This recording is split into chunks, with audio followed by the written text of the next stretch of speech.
नमस्कार, morning prime में आप सभी दर्शकों का स्वागत करता हूं। मैं राहुल सौमित्र। वक्त हो गया है 7 की बड़ी बात की खबरों से आपको रूबरू कराने का। सबसे पहले हेडलाइंस देख लेते हैं। पेरिस ओलंपिक में नीरज चोपड़ा ने रचा इतिहास। जेवलिन थ्रो में दिलाया सिल्वर। भारतीय हॉकी टीम ने जीता ब्रॉन्ज मेडल। मुख्यमंत्री डॉक्टर मोहन यादव आज भोपाल में महिला सरपंचों को करेंगे संबोधित। आज सीएम हाउस में होगा सम्मेलन। आज विश्व आदिवासी दिवस पर रायपुर के इंडोर स्टेडियम में कार्यक्रम। सीएम विष्णुदेव साय होंगे शामिल। डिप्टी सीएम विजय शर्मा कावर्धा में करेंगे शिरकत।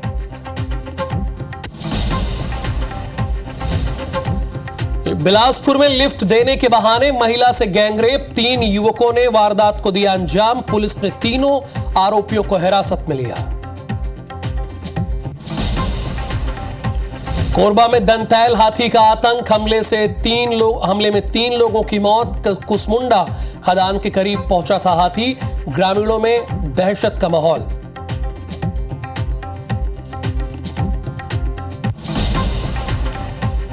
उज्जैन के नाग चंद्रेश्वर मंदिर के पट आधी रात को खुले। महंत ने पूरे विधि विधान से की है पूजा अर्चना। साल में एक ही बार नाग पंचमी पर खुलते हैं द्वार।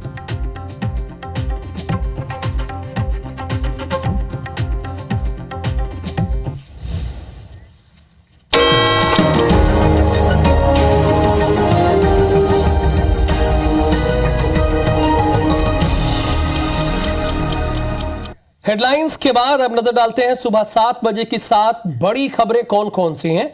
तो पहली बड़ी खबर यह है कि संयुक्त किसान मोर्चा आज देश भर में विरोध प्रदर्शन करेगा। अब नंबर 2 पर आ जाते हैं। गुजरात में आज से न्याय पद यात्रा निकालेगी कांग्रेस। नंबर 3, महाराष्ट्र में आज से संवाद यात्रा निकालेगी Bharatiya Janata party. Number 4, border विवाद सुलझाने के लिए मिजोरम और असम के मंत्रियों के बीच आज बैठक। नंबर 5 यानी 5वीं खबर, नीट पीजी परीक्षा स्थगित करने की मांग की याचिका पर सुप्रीम कोर्ट में सुनवाई। 6वीं खबर, 57 किलोग्राम फ्रीस्टाइल कुश्ती में ब्रॉन्ज के लिए भिड़ेंगे अमन सहरावत। और 7वीं खबर, एथलेटिक्स में पुरुष और महिला वर्ग में भारत का रिले इवेंट। तो पेरिस ओलंपिक से पहली खबर है, नीरज चोपड़ा ने शानदार प्रदर्शन किया है और सिल्वर मेडल जीता है। अब तक का भारत का इस ओलंपिक का सबसे बेहतरीन प्रदर्शन। जेवलिन थ्रोअर नीरज चोपड़ा ने पेरिस में सिल्वर मेडल जीता है। 2 ओलंपिक में मेडल जीतने वाले नीरज चोपड़ा तीसरे भारतीय बन गए हैं। यह गौरव पीवी संधू के पास भी है। 26 साल के नीरज चोपड़ा ने 89.45 मीटर दूर भाला फेंका। पानीपत में नीरज चोपड़ा के घर पर जश्न का माहौल। सिर्फ नीरज चोपड़ा के ही घर पर जश्न नहीं, पूरे भारत में जश्न का माहौल देखने को मिला। नीरज की उपलब्धि पर प्रधानमंत्री नरेंद्र मोदी ने बधाई दी और कहा कि नीरज एक्सीलेंस के एग्जाम्पल हैं। नीरज ने 12 साल की उम्र में ही जेवलिन थ्रो की शुरुआत की थी। पाकिस्तान के अरशद नदीम ने जेवलिन थ्रो में गोल्ड मेडल जीता है। उन्होंने 92.97 मीटर के साथ ये गोल्ड मेडल जीता है। और ये देखिए, पूरे भारत में जश्न का माहौल है। ये फिलहाल उनके घर की तस्वीरें हैं। नीरज चोपड़ा के घर में क्या माहौल है, जो घर की महिलाएं एक दूसरे को मिठाई खिलाकर शुभकामनाएं दे रही हैं कि बेहतरीन प्रदर्शन किया, इसमें कोई दो राय नहीं है। लगातार इसके पहले गोल्ड और अब सिल्वर मेडल यानी अपने पदक को बरकरार रखने का काम किया है। और नीरज चोपड़ा से उम्मीद भी पूरे देशवासियों को यही थी, क्योंकि पिछले 6 महीने से वो पेरिस में ही रहकर काम भी कर रहे थे।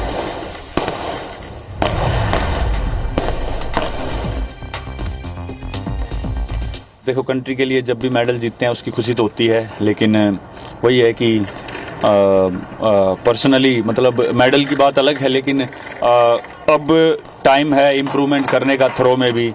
और जो भी कुछ इंजरी वगैरह है जो चल रही हैं उन पे अभी काम करना है और जो कमियां हैं उनको सुधारेंगे, टीम के साथ बैठ के बात करेंगे। देखिए, सिल्वर मेडल पाने के बाद भी आपने नीरज चोपड़ा का रिएक्शन सुना। उन्होंने कहा जो कमियां हैं उस पर टीम के साथ बैठकर काम करेंगे और बेहतर करने की कोशिश करेंगे। यही होना चाहिए। पेरिस ओलंपिक में भारतीय हॉकी टीम ने स्पेन को हराकर ब्रॉन्ज मेडल जीत लिया है। टीम इंडिया ने स्पेन को 2-1 से हराया। इसके साथ ही भारत देश में जश्न का माहौल है और ये तस्वीरें ऐसा प्रतीत हो रहा है कि दिवाली है। अभी हालांकि उसमें टाइम है, इसके पहले तो रक्षाबंधन है और उसके पहले स्वतंत्रता दिवस है, लेकिन जश्न का माहौल देश में है। हॉकी में लगातार दूसरी बार पदक हासिल हमने किया है। अच्छा, हॉकी एक ऐसा खेल है जिसमें हमारे कुल ओवरऑल जब से ओलंपिक में हम हिस्सा ले रहे हैं, हमारे 8 गोल्ड मेडल हैं। एक बार हम सिल्वर पाए हैं, बाकी हमने ब्रॉन्ज मेडल हासिल किया है। स्पेन को 2-1 से हराया और कप्तान सबसे ज्यादा गोल करने वाले इस हॉकी में है। और ये देखिए जश्न का माहौल यहां पर है और होना भी चाहिए। जिस तरह से काबिले तारीफ और शानदार प्रदर्शन भारतीय टीम ने किया है हॉकी। एक चीज और है, इस बार के ओलंपिक से लोगों का रुझान बढ़ा है क्रिकेट के अलावा दूसरे खेलों में। इस बार देखने को मिला है, आप स्क्रीन देखते होंगे तो करोड़ों लोग एक साथ नजरें उनकी रहती है, क्योंकि हम ओलंपिक को बड़े आसानी से इस बार देख पा रहे हैं। एक बड़ी बात तो ये है, और पूरा भारत एकजुट हुआ है हर खेल में, चाहे वो बैडमिंटन हो, चाहे जेवलिन थ्रो हो, चाहे रेसलिंग का खेल हो, चाहे शूटिंग का खेल हो, हर खेल में पूरा भारत एक हुआ है। तो आने वाले समय में भारत का प्रदर्शन और भी बेहतरीन होने वाला है। बहुत शुक्रगुजार हूँ कि बड़ा भाई मेरे इस लेवल पे जाके खेल रहा है और मेडल लेके आया है। गर्व का अनुभूति कराने वाला दिन है आज यह हम लोगों के लिए यह पल तो जिस तरह देश में है। बहुत खुशी है मुझे कि विवेक ने और पूरी इंडियन टीम ने ब्रॉन्ज मेडल लेके आए। बहुत अच्छा लग रहा है, बहुत अच्छा लग रहा है। खुशियों के माहौल है। गोल्ड नहीं आया तो नहीं आया, ब्रॉन्ज मेडल आया तो यही मैं खुशी हूँ। ब्रॉन्ज मेडल आई, बहुत खुशी का माहौल है। हम सभी खुश हैं कि चलो कुछ तो मेडल लेकर आए। मेरे पिताजी इतनी बड़ी टेंशन में थे अगर मेरे बेटे का मेडल लिया है, लेकिन मेरे पिताजी का भी सपना पूरा हो गया। और जाहिर सी बात है, सपना कई लोगों का पूरा हुआ है। अब उज्जैन आपको लेकर चलते हैं। आधी रात को नाग चंद्रेश्वर मंदिर के पट खोल दिए गए। महाकाल मंदिर के शिखर पर है यह मंदिर। साल में एक ही बार खुलता है और एक ही बार दर्शन होता है। नाग पंचमी के शुभ अवसर पर यह पट खोले जाते हैं। भगवान नाग चंद्रेश्वर मंदिर के पट रात्रि 12 बजे, जो बहुत ही शुभ मुहूर्त था, उस वक्त खोले गए। पंचायती महानिर्वाणी अखाड़े के महंत ने पूजन किया। विधि विधान से नाग चंद्रेश्वर भगवान की पूजा अर्चना की गई है।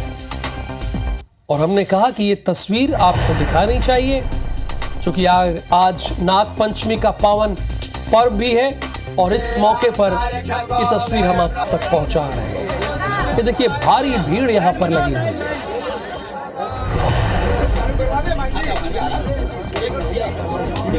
इंद्रेश सूर्यवंशी लाइव जुड़े हैं, हमारे उज्जैन के संवाददाता हैं।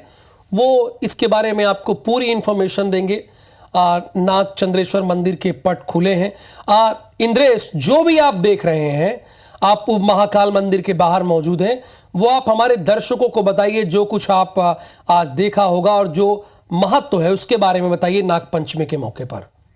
जी बिल्कुल। सबसे पहले मैं बताना चाहूंगा कि नाग चंद्रेश्वर जो मंदिर है उसका क्या महत्व है। देखिए, शास्त्रों में जो उल्लेख है उस आधार पे मैं बताना ये चाहूंगा कि नाग चंद्रेश्वर मंदिर जो है महाकाल मंदिर के तृतीय तल पर स्थित है और ये साल में एक बार 24 घंटे के लिए अपने भक्तों को दर्शन देते हैं और मंदिर खुलने के साथ में ही यहाँ पे जो गादीपति है वो पूजन अभिषेक करते हैं। देखिए, आज नाग पंचमी का पर्व है तो आधी रात को 12 बजे जो है नाग चंद्रेश्वर मंदिर के पट खुले और पट खुलने के साथ ही महानिर्वाणी अखाड़े के गादीपति महंत विनीत गिरी जी महाराज ने नाग चंद्रेश्वर भगवान नाग चंद्रेश्वर की प्रतिमा का पूजन अभिषेक किया है और पूजन अभिषेक के बाद में जो है आम श्रद्धालुओं के लिए जो है दर्शन के लिए दर्शन शुरू हो गए हैं। लगातार यहाँ पे श्रद्धालुओं को दर्शन मिल रहे हैं। तो जिला प्रशासन ने जो व्यवस्था करी उसका जिला प्रशासन का यह दावा है कि 40 मिनट में हर श्रद्धालुओं को नाग चंद्रेश्वर के दर्शन होंगे।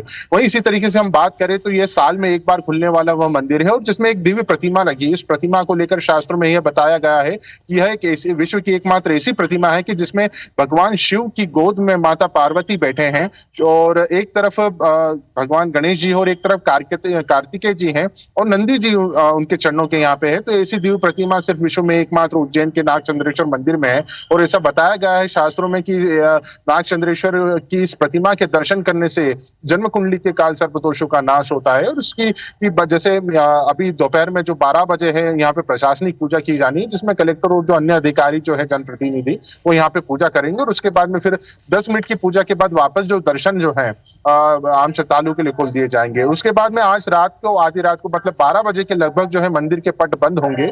वहीं मंदिर के पट बंद होने से पहले गादीपति जो विनीत गिरी महाराज हैं महानिर्वाणी अखाड़े के, तो वह पूजन अभिषेक करेंगे। पूजन अभिषेक के बाद में जो है पट बंद कर दिए जाएंगे, जो अगले साल नाग पंचमी के पर्व पर ही खोले जाएंगे।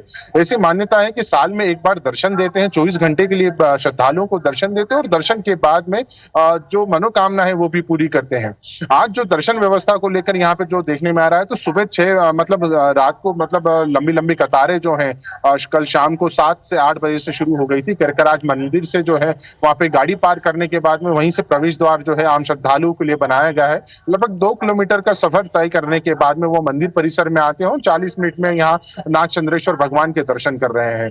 इसी तरीके से यह क्रम जारी है, अभी भी आप देख सकते हैं मेरे पीछे जारी रहना भी चाहिए, यानी श्रद्धालुओं को किसी तरह की कोई दिक्कत नहीं होनी चाहिए। जिलाधिकारी की अहम जिम्मेदारी है। बहुत शुक्रिया इस जानकारी के लिए आपका। आगे बढ़ेंगे, रायपुर से खबर है, विश्व आदिवासी दिवस भी आज ही है। इंडोर स्टेडियम में कार्यक्रम होगा और इस कार्यक्रम में सीएम विष्णुदेव साय शामिल होंगे। काबरधा में भी आदिवासी कार्यक्रम होगा और इस कार्यक्रम में डेप्यूटी सीएम विजय शर्मा शामिल होंगे। आज विश्व आदिवासी दिवस है और इसी मौके पर यह कार्यक्रम रखा गया है।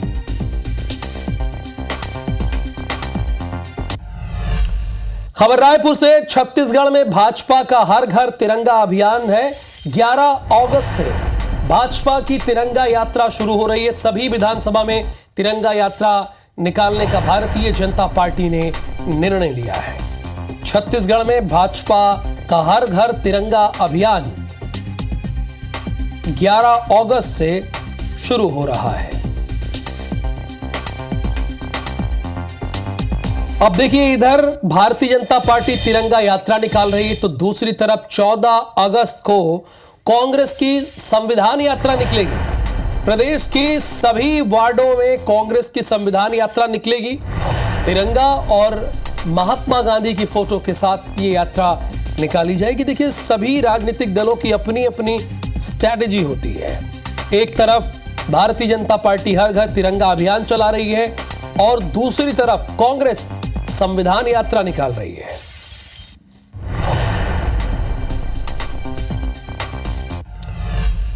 अब बात करेंगे बांग्लादेश की, यानी पड़ोसी मुल्क बांग्लादेश में क्या हो रहा है उसका भी अपडेट दे दें। हिंदुओं के खिलाफ यहां पर हिंसा जारी है। भीड़ ने हिंदुओं के घरों पर हमला किया। ठाकुरगांव जिले में हिंदुओं के घर जलाए गए। खुलना जिले में भी हमले जारी हैं। घरों में लूटपाट के बाद आग के हवाले किया गया है। और अभी अपडेट ये है कि 350 से ज्यादा लोगों की मौत हो चुकी है। 1000 से ज्यादा लोग भारत से लगे बॉर्डर पर पहुंच चुके हैं। बांग्लादेश में हिंदुओं के खिलाफ हिंसा लगातार जारी है और ये देखिए, उनके घरों को आग के हवाले कर दिया गया। ये है बांग्लादेश की स्थिति। इसलिए शेख हसीना को भागने पर मजबूर किया गया। पहले तो ऐसा लगा कि बांग्लादेशी जो कर रहे हैं वो अपने हक के लिए कर रहे हैं, लेकिन ये तो फ्रस्ट्रेट हो चुके हैं। और इससे ज्यादा कोई कड़ा शब्द हो, अगर आप जोड़ सके तो जोड़ लीजिए उसको, क्योंकि मैं टेलीविजन में हूं, बहुत सारी बातें नहीं कह सकता।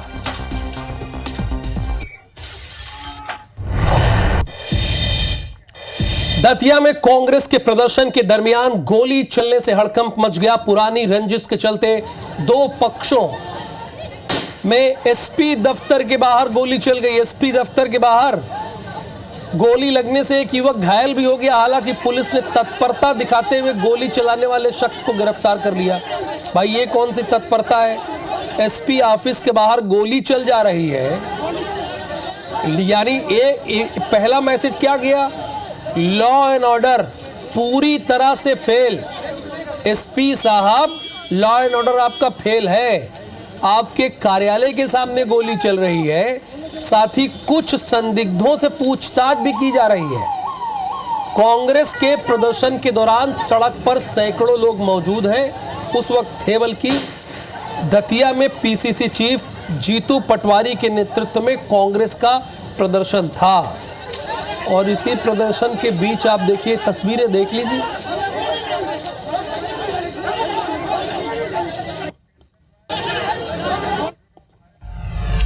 खबर बिलासपुर से है। हॉस्पिटल में हंगामा हो गया। सिम्स हॉस्पिटल में जमकर हंगामा हुआ है। मरीज के परिजनों ने हंगामा किया है। इलाज के दौरान मरीज की मौत पर परिजन भड़क गए। परिजनों ने कहा है कि देखिए, ये प्राकृतिक नहीं है, लापरवाही की वजह से जान गई है मरीज की।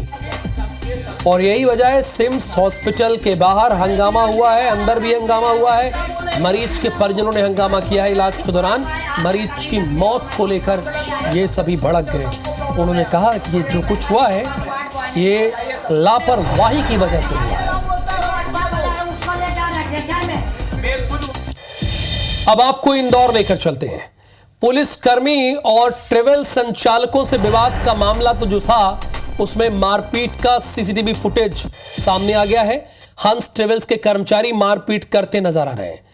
पुलिस ने 4 आरोपियों को गिरफ्तार किया। ट्रेवल संचालकों पर सुबह कार्रवाई हुई थी। प्रशासन, नगर निगम और पुलिस ने यह कार्रवाई की थी। जरा तस्वीरें दिखाइए। यहां देखिए, मारपीट हो रही सीसीटीवी फुटेज में। बीच सड़क पे आप गाड़ी खड़ी करेंगे तो आपकी कोई आरती तो उतारेगा नहीं। जाहिर सी बात है, पुलिसकर्मी कहेगा कि गाड़ी अपनी यहां से हटाइए, और पुलिस ने वही कहा। लेकिन इन ट्रेवल संचालकों का मन इतना बढ़ा हुआ है कि पुलिसकर्मी से मारपीट कर रहे हैं। जो आपकी सुरक्षा की जिम्मेदारी लेकर चलता है, जान जोखिम में डालकर काम करता है, उसके साथ मारपीट, ये तो ठीक नहीं है। बिलासपुर से खबर यह है कि महिला से गैंगरेप हुआ है। 3 युवकों ने गैंगरेप किया है। लिफ्ट देने के बहाने इन हैवानों ने वारदात को अंजाम दिया है। पीड़िता को छोड़कर ये भाग गए। पीड़िता ने मस्तूरी थाने में इस बात की कंप्लेन की। पुलिस ने तीनों आरोपियों को हिरासत में ले लिया है। ये इंसान कहेंगे आप इन्हें, जो तीनों दिख रहे हैं? आप जोड़िए, क्या कहेंगे? मैं तो इनको हैवान कह रहा हूं, इससे कुछ कम नहीं है। लेकिन जितने भी हमारे दर्शक टीवी देख रहे हैं, वो इन्हें अल्फाजों से, अलग अलग अल्फाजों से नवाज सकते हैं। मतलब आप कह सकते हैं ये तीनों कौन है? मेरे दृष्टिकोण से ये इंसान तो बिल्कुल भी नहीं है।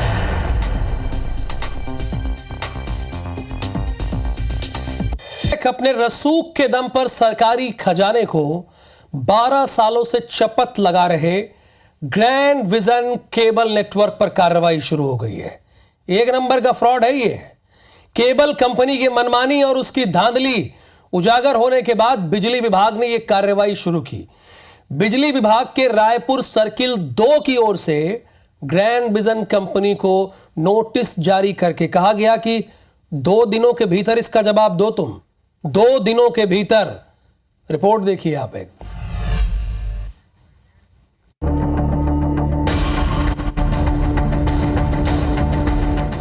रायपुर में करीब 1.5 दशक से केबल नेटवर्क चलाने वाले कारोबारी गुरचरण सिंह होरा की धांधली पर कार्रवाई शुरू हो गई है।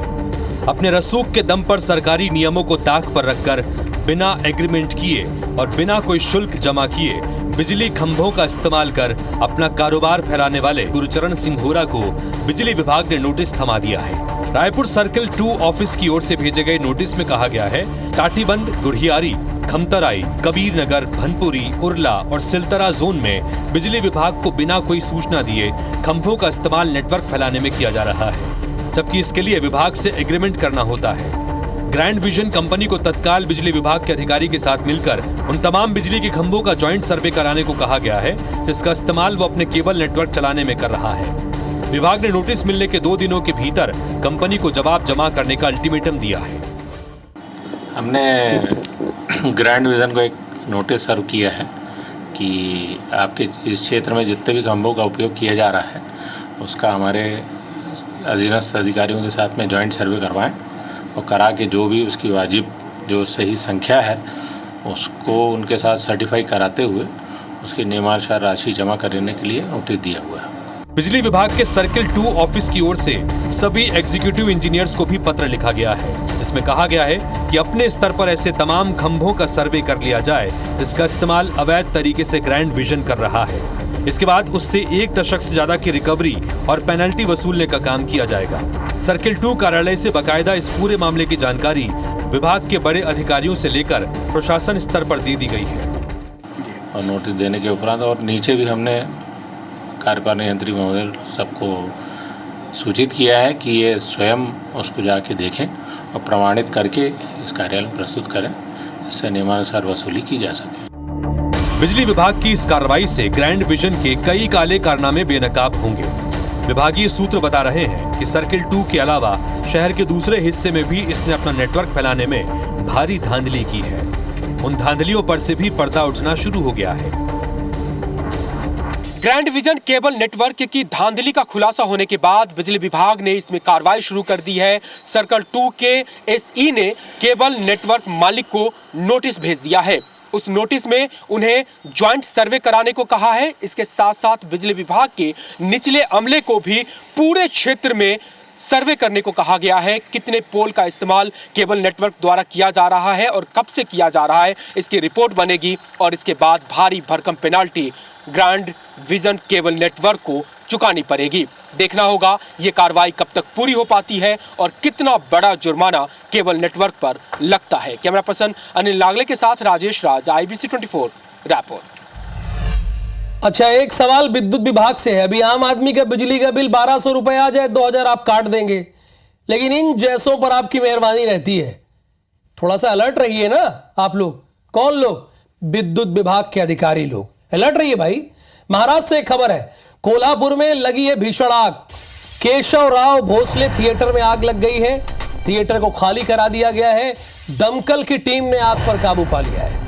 देखिए, आग लगी थी, आग पर काबू पा लिया गया है। और ये आग कहाँ लगी? केशवराव भोसले थिएटर, ये बहुत ही फेमस थिएटर है। यहां पर कितने बड़े बड़े अभिनेता एक्टिंग किए, थिएटर किए, बड़े बड़े अभिनेता। आग लग गई वहां, हालांकि आग पर काबू पा लिया गया। जो अभी हमारी इंफॉर्मेशन है, हमारी टीम ने हमें सूचना दी है कि आग पर काबू पा लिया गया है। आप अपडेट कीजिए। अच्छा, एक खबर कोरबा से है। दंतैल हाथी का आतंक थमने का नाम ही नहीं ले रहा है। 3 लोगों को हाथी ने कुचल दिया। अब 3 लोगों की मौत हो गई। तड़के सुबह कुसमुंडा खदान के करीब यह हाथी पहुंचा था। जांजगीर के पंतोरा जंगल से यह हाथी पहुंचा था। रलिया जंगल की घटना है। वन विभाग और पुलिस मौके पर मौजूद है।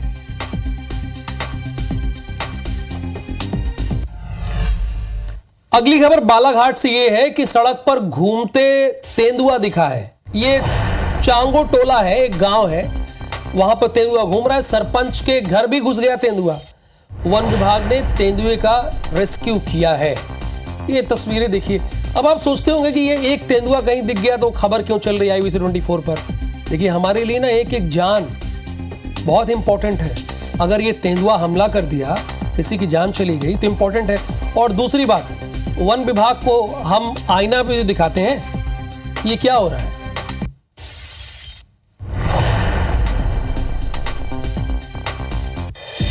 अच्छा, इधर तेंदुआ दिखा, मनेंद्रगढ़ में भालू दिख गया। घर के बाहर भालू बैठा है, इंद्रप्रस्थ स्टेडियम में विचरण करता हुआ नजर आया है। जरा तस्वीरें दिखाइए। ये आ गई तस्वीरें, वरना कहेंगे सिर्फ ब्रेकिंग न्यूज चल रही है। ये तस्वीरें आ गई। ये जनकपुर बस्ती में दिखा है। घर के बाहर बड़े आराम से बैठा हुआ है।